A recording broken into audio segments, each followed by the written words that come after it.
A partir de agora, você assiste Verdade e Vida. Um programa da Igreja Presbiteriana do Brasil. Muito obrigado por mais uma vez poder estar com você e sua família para compartilhar a palavra de Deus. Hoje nós vamos conversar sobre o seguinte tema: uma sinfonia de gemidos. Vamos ver os gemidos da natureza, os gemidos da igreja e os gemidos do Espírito Santo.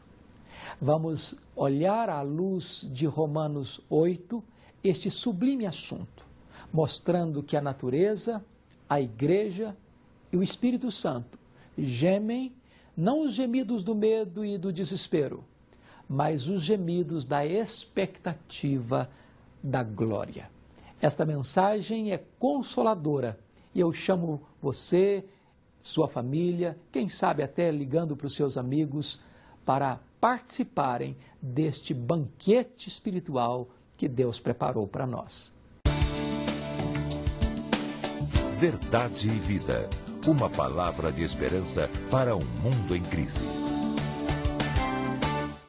É com muita alegria que temos hoje a presença do reverendo Leonardo Sayum, pastor da Igreja Presbiteriana da Gávea, ali no Rio de Janeiro, mestre em teologia, doutor em ministério. Seja bem-vindo, reverendo Leonardo, aqui ao Verdade e Vida. Muito obrigado, presbítero Daniel, uma alegria estar aqui, muito obrigado pelo convite. É uma alegria falar com todos os nossos telespectadores, desejando sempre que Deus abençoe a vida de cada um. Reverendo, a sua igreja é uma igreja envolvida com o Ministério de Plantação de Igreja. Como é o trabalho de plantação de igreja da Igreja Presbiteriana da Gávea? A Igreja Presbiteriana da Gávea é uma igreja abençoada e abençoadora. Ela já plantou 9 igrejas, já temos 9 filhas, e agora estamos perto de termos a 10ª igreja nascendo. É uma alegria, temos mais 9 outros projetos em andamento.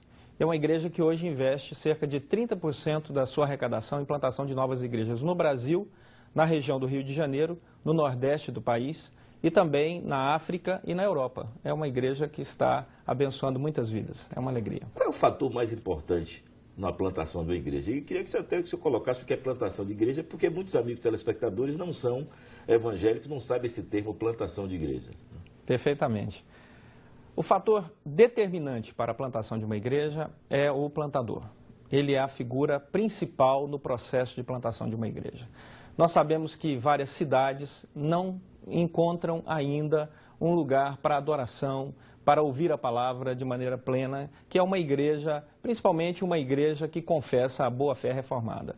E assim nós fazemos uma análise de campo, vamos atrás dessas cidades, vamos atrás de cidades que possuem alguns bairros que não têm igrejas ainda ali plantadas e fazemos um estudo dessas igrejas que não estão ali, qual seria o melhor perfil de uma igreja naquela região e assim começamos a orar e buscar em Deus o projeto para aquela região, para aquela cidade, para aquele bairro. Então, plantar uma igreja é fazer nascer em um bairro ou em uma cidade uma igreja onde as pessoas possam congregar, ouvir a palavra, adorar a Deus. E a figura do plantador, aquele pastor, aquele evangelista, é fundamental nesse processo. Tem que ser uma pessoa capacitada, tem que ser uma pessoa ungida, tem que ser uma pessoa que tenha grande comunhão com Deus, tem que ser uma pessoa que tem no coração o desejo de fazer uma grande obra para o Senhor, para abençoar vidas. As pessoas estão aflitas, as pessoas estão precisando do Senhor Jesus Cristo. E para que a mensagem de Jesus chegue aos lares é necessário que você tenha um bom plantador, um bom pastor, um bom evangelista. Então, nesse processo todo, a figura do plantador é fundamental. Temos que orar pelos nossos pastores, temos que orar pelos nossos evangelistas, temos que orar pelos nossos missionários, porque Jesus já falou, a seara é grande, os trabalhadores são poucos. Orai, vamos orar para que Deus envie, porque o Brasil precisa de novas igrejas, o Brasil precisa de pastores abençoadores, o Brasil precisa de igrejas que transformem a nossa realidade. Certamente quando uma igreja, quando chega numa cidade, ela começa a mudar a realidade da igreja, daquela cidade. Como é que a igreja pode ajudar a mudar a realidade de uma cidade? Olha, presbítero Daniel, essa pergunta é crucial, é fundamental. Porque igreja evangélica, ela transforma a sociedade. porque a mensagem de Jesus Cristo, a mensagem do Evangelho do Reino do Senhor Jesus Cristo é transformadora. Você pega uma criança na rua que não tem o contato com o Evangelho, ela vai ter contato com que valores? Ela vai ter contato com valores que muitas vezes não são os valores que vão edificar uma vida no caminho correto. Nós temos aí a ameaça das drogas, nós temos aí a ameaça do alcoolismo, nós temos a ameaça de uma vida cheia de crimes. E o Evangelho chega para libertar essa criança. O Evangelho chega para, a partir desta tenridade, transformar aquela vida. E também olhamos famílias que vivem conflitos e quando encontram o Senhor Jesus, a mensagem de Jesus, essa família começa a progredir nos seus relacionamentos, na sua saúde emocional, na sua saúde espiritual e também, em muitos casos, também na sua saúde financeira. Porque o Evangelho também tem um lado de prosperidade muito assertivo, porque ele canaliza a família para projetos abençoadores. Reverendo, finalizando aqui a nossa entrevista, o senhor é pastor lá da Igreja da Gávea, uma igreja ali da Zona Sul do Rio de Janeiro. Quais são os grandes desafios que o senhor espera e características daquela igreja para a cidade do Rio de Janeiro? Pastorear uma igreja na Zona Sul do Rio de Janeiro é um grande desafio. As características ali são classe média alta, é a primeira característica, a característica econômica. Outra característica da Zona Sul do Rio de Janeiro é que a Zona Sul do Rio de Janeiro ela é uma zona com uma característica cultural muito forte. Então nós encontramos ali teatros, cinemas, o acesso à cultura nas suas mais diversas formas, universidades. Ela exige que a igreja tenha um alto padrão e a sua mensagem seja uma mensagem bem contemporânea. E isso traz para a igreja uma responsabilidade de, nesse universo cultural profundo, de análises profundas nos vários aspectos da sociedade, trazer a relevância do Evangelho. Então essa é a maior característica. O desafio é manter a santidade, manter a pureza do Evangelho, manter a simplicidade do Evangelho de Jesus Cristo num universo onde reina um padrão econômico mais elitizado. Então, quando nós, como igreja, compartilhamos não apenas o Evangelho, mas também conseguimos alcançar e transformar a sociedade através de ação social assertiva, uma agenda proativa, nós percebemos o quanto ali Deus tem abençoado. Reverendo Leonardo, muito obrigado. Muito obrigado pela sua presença aqui no Verdade e Vida. Leve o nosso abraço à Igreja Presbiteriana da Gávea. Por enquanto, nós vamos ouvir essa mensagem musical e logo após, a mensagem que Deus preparou para o seu coração através do Reverendo Hernandes Dias Lopes. Verdade e Vida. A palavra de Cristo para uma vida melhor.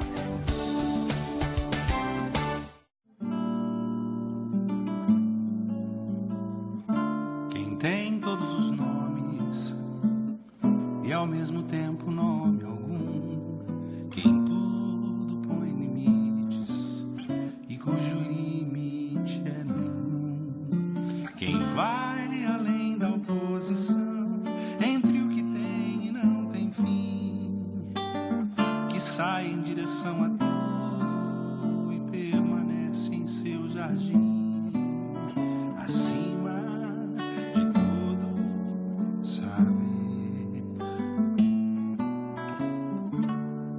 de todo crer, toda razão, além de toda compreensão, de todo esforço sério, de toda investigação,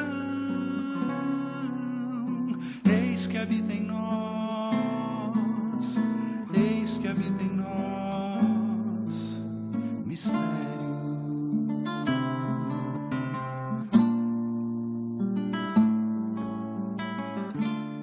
Eu quero partilhar com você, neste momento, um tema absolutamente empolgante. Eu quero convidar você a olhar comigo algumas verdades preciosas da carta do apóstolo Paulo aos Romanos. Esta carta é o maior tratado teológico do Novo Testamento. Nesta carta, Paulo atingiu as alturas excelsas das verdades evangélicas reveladas por Deus aos apóstolos. Os estudiosos chegam mesmo a afirmar que a carta de Paulo aos Romanos é como que a cordilheira do Himalaia da revelação bíblica. Se é verdade que Romanos é a cordilheira do Himalaia da revelação bíblica, então o capítulo 8 é o pico do Everest, o seu ponto culminante. Esta carta vem tratando de verdades preciosíssimas acerca do Evangelho. E a primeira verdade é que Paulo defende a tese de que tanto os gentios quanto os judeus são pecadores e estão absolutamente perdidos fora da graça de Deus.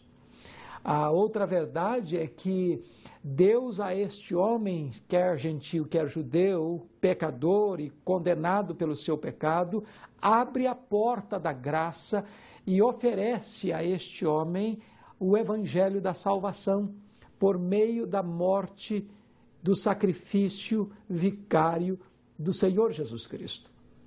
Paulo exemplifica a verdade bendita da justificação pela fé através da experiência de Abraão e começa a partir do capítulo 5 a mostrar como é que esta verdade gloriosa da justificação acontece na vida daqueles que creem no Senhor Jesus, mostrando em seguida a nova vida em Cristo no capítulo 6 e a vitória em Cristo no capítulo 7, e no capítulo 8, então, ele vai descrever esta esperança da glória de Deus que está presente no coração dos remidos de Deus. Quando ele chega no versículo 18 de Romanos 8, Paulo diz o seguinte: porque eu estou bem certo de que o sofrimento do tempo presente não pode ser comparado com as glórias do futuro. Na verdade, a nossa pequena e leve tribulação, diz Paulo em outra carta, não pode ser comparado com as glórias por vir a serem reveladas em nós. É diante dessa expectativa do céu, da bem-aventurança eterna, da glorificação, que Paulo introduz um assunto importantíssimo, uma sinfonia de gemidos. E ele começa a dizer que a natureza, que a criação está gemendo. Gemendo porque esta criação foi submetida a uma servidão, a um cativeiro. A natureza foi afetada diretamente pela queda dos nossos primeiros pais. Em outras palavras, a natureza está doente, está sentindo cólicas intestinais, está se contorcendo de dores. E a natureza está gemendo, porque ela foi submetida a essa escravidão, a este cativeiro, a esta corrupção, de tal forma que agora a natureza tornou-se adversária do homem e não sua parceira. A terra produziu espinhos, cardos e abrolhos. A natureza está descompensada, está doente, está convulsionando-se através de tantos desarranjos e catástrofes que a assolam. A natureza está gemendo. Muitas vezes esses gemidos podem ser percebidos pelos nossos rios que vão se transformando em esgotos a céu aberto, pelos nossos campos e matas e florestas que vão sendo devastados, algumas vezes irresponsavelmente, para se transformar em desertos tórridos e secos. Muitas vezes nós estamos levando o progresso da civilização contemporânea, destruindo o nosso ecossistema. A camada de ozônio, cada vez mais fina, está mostrando que nós estamos construindo muitas vezes o nosso progresso com o desastre do nosso ecossistema. A natureza está gemendo. Agora notem que Paulo está dizendo que a natureza está gemendo não de desespero, no sentido de um gemido de desespero, de desesperança. Ao contrário, os gemidos da natureza, diz o apóstolo Paulo, são gemidos de uma mulher que está para dar à luz. São gemidos da esperança. A natureza está aguardando a revelação dos filhos de Deus. Porque se a queda do homem trouxe o cativeiro da natureza, quando a igreja de Deus, os filhos de Deus forem glorificados, a natureza será libertada desse cativeiro. Deus trará à luz novos céus e nova terra. Uma harmonização plena dessa natureza enferma, uma cura completa e definitiva vai acontecer para essa natureza. Então, numa linguagem poética, mas real, a Bíblia diz que o leão vai se deitar com o cordeiro. Naquele momento não vai existir mais contendas, nem crises, nem inimizades dentro da criação de Deus, ao ponto de uma criança poder brincar na toca do basilisco. Esta natureza está gemendo e ela está aguardando o momento da volta de Jesus, onde todas as coisas vão ser restauradas, onde o universo vai ser restaurado. Vai existir certamente uma continuidade e uma descontinuidade. Continuidade porque Deus não vai destruir esta natureza, Deus vai restaurá-la. Mas descontinuidade porque tudo aquilo que está hoje doente, feio, destruído, arruinado, vai ser restaurado plenamente. Vai ser novos céus e nova terra. Paulo prossegue um pouco mais nessa sinfonia do gemido e diz que não apenas a natureza está gemendo, mas nós que temos as primícias do Espírito também gememos, aguardando a redenção do nosso corpo. Em outras palavras, a igreja também está gemendo. E a igreja está gemendo, não de desespero, como a natureza, igualmente. Mas a igreja está gemendo, aguardando a glorificação, aguardando a volta de Jesus. Nós já recebemos as primícias dessa salvação, nós já recebemos o gosto do céu, já temos o paladar das coisas celestiais, e nós gememos por desejar ardentemente que Jesus Cristo volte, dizendo: Maranata, ora vem, Senhor Jesus, para tomarmos posse definitiva desta herança gloriosa, imarcessível e bendita que Jesus Cristo preparou para nós. Nós gememos, esperando ansiosamente aquele dia, quando Jesus voltará do céu com grande glória e poder. E então diz a Bíblia que os mortos em Cristo ressuscitarão primeiro, e nós, os que estivermos vivos, seremos transformados e arrebatados para encontrar o Senhor Jesus nos ares, e assim nós estaremos para sempre com o Senhor. Então, diz a Bíblia, receberemos um corpo novo, um corpo incorruptível, imortal, um corpo poderoso, glorioso, celestial, um corpo semelhante ao corpo da glória do Senhor Jesus.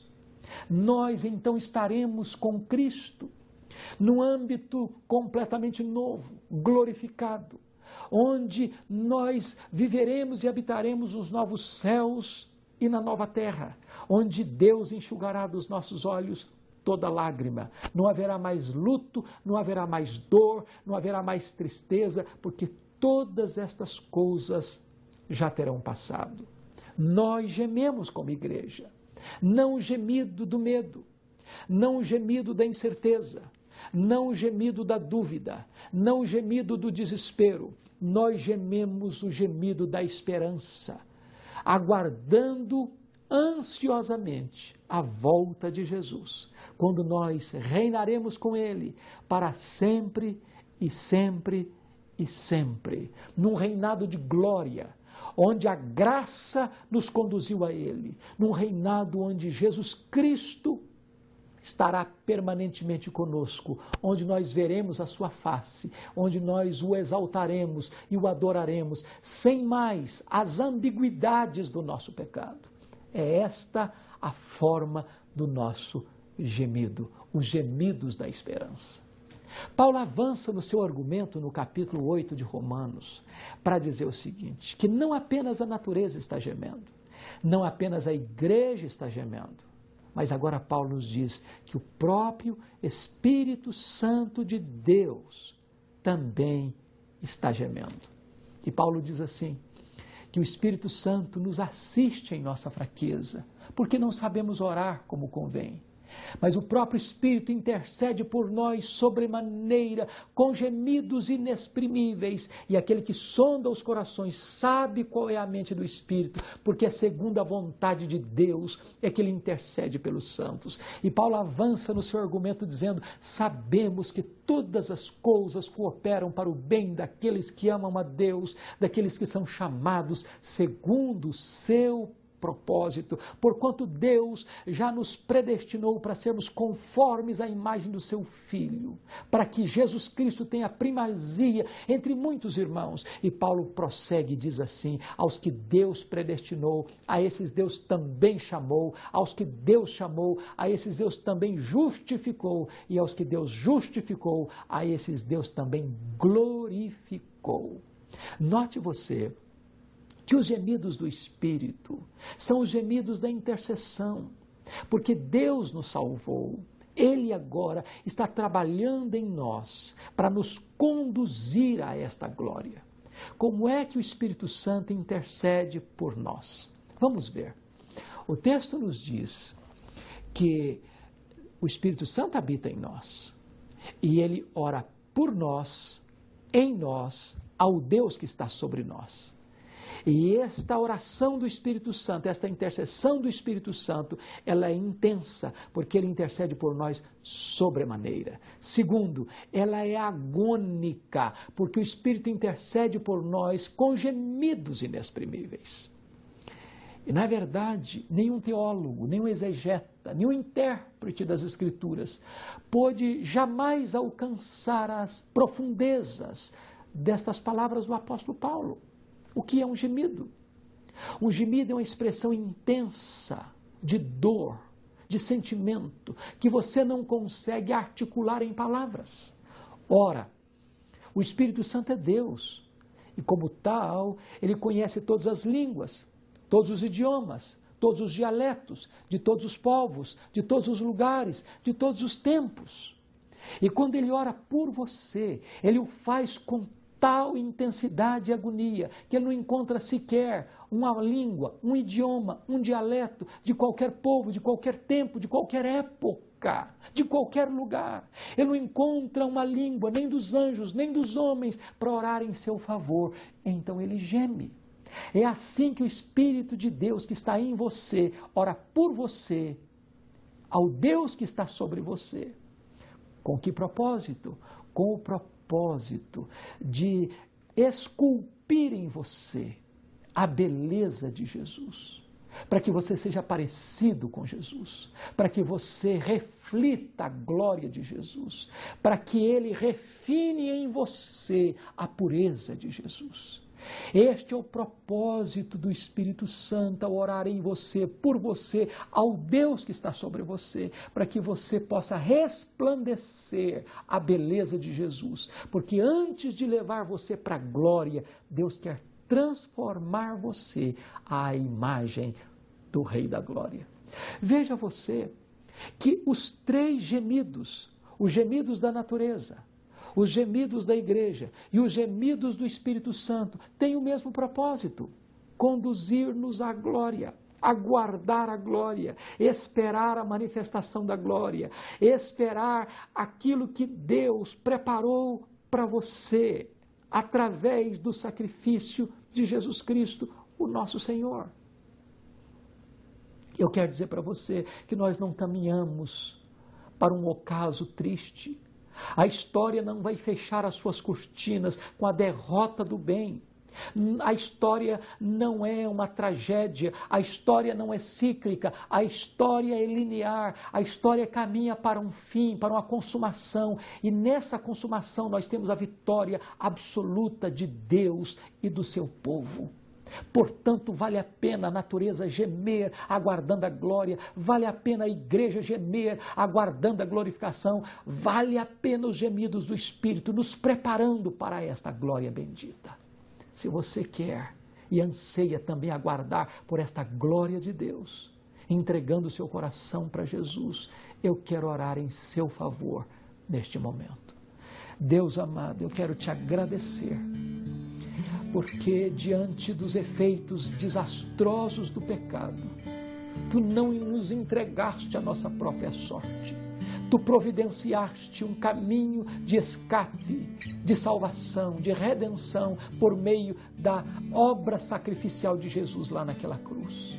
E agora, Senhor, eu quero Te dar graças, porque os gemidos da natureza, porque os gemidos da igreja, porque os gemidos do Espírito Santo não são gemidos de desespero, de incerteza, mas são gemidos de expectativa desta glória que Tu preparaste para nós, para onde estamos indo, e em breve estaremos junto contigo, ó Deus, em novos céus, em nova terra, onde não tem mais dor, onde não tem mais lágrima, onde não tem mais choro, onde não entra mais o pecado, onde nós estaremos contigo, reinando contigo para sempre e sempre e sempre. Aplica esta palavra no coração daqueles que nos assistem neste momento, para que também haja esta esperança da glória que Tu preparaste para nós. É em nome de Jesus, a nossa esperança, é que Te oramos. Amém. Eu sou o caminho, e a verdade, e a vida. Ninguém vem ao Pai senão por mim. Na mensagem de hoje, o reverendo Hernandes, à luz da Epístola aos Romanos, no capítulo 8, versos de 18 a 30, falou da experiência do apóstolo Paulo, que nos falou da esperança da glória que nos espera. Os sofrimentos do presente são pequenos. Falou ainda de 3 gemidos, o da natureza, o da igreja e do Espírito Santo. Uma sinfonia de gemidos. Esse foi o tema do programa de hoje, que a partir de agora você pode adquirir tanto em DVD como em CD. Basta ligar para 0800 119 105 ou acessar o nosso site www.verdadevida.com.br e entrar na nossa loja virtual. Adquira esse ou um dos mais de 182 programas que até agora já foram veiculados aqui no Verdade e Vida. Também pelo nosso site. Você pode tornar o programa Verdade e Vida autossustentável. Clique ali em Faça a sua doação. Faça o seu cadastro, imprima o seu boleto e pague em qualquer banco, em qualquer agência do banco mais próximo da sua casa. Mas se tem um Banco do Brasil aí perto da sua casa, você pode fazer um depósito diretamente para a conta 7000, dígito 9, para a agência 4442, dígito 3, que também receberemos e estaremos orando por você. Neste domingo, visite a Igreja Presbiteriana do Brasil, mais próxima da sua casa. Escola dominical, com classe para todas as idades. E culto matutino aí sempre começando por volta das 9 horas. À noite, o culto vespertino, 18 e 19 horas, a depender da igreja. Digo, pastor, que você é o convidado especial do programa Verdade e Vida.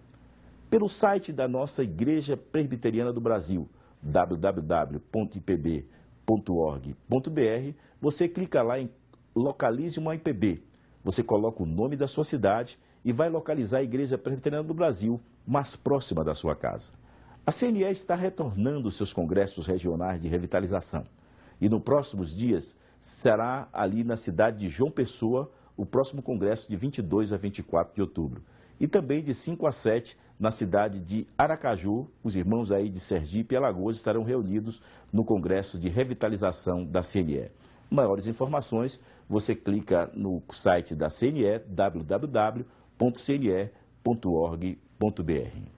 Uma mulher que surpreende. Esse é o tema do nosso próximo programa, aqui neste mesmo horário, nesta mesma emissora. Até lá, e que Deus muito o abençoe. Verdade e Vida. A palavra de Cristo para uma vida melhor. Adquira hoje o DVD Verdade e Vida, volume 3. 4 mensagens do reverendo Hernandes Dias Lopes. Mensagens para ajudar você a reagir ao esgotamento espiritual e para que em seu lar haja alegria, paz e harmonia. O DVD Verdade e Vida, volume 3, custa apenas R$ 30. Você recebe em sua casa com frete grátis. Ligue agora e faça seu pedido. 0800 119 105.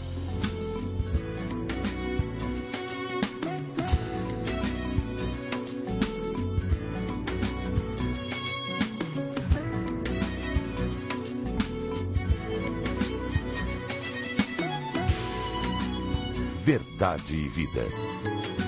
Um programa da Igreja Presbiteriana do Brasil.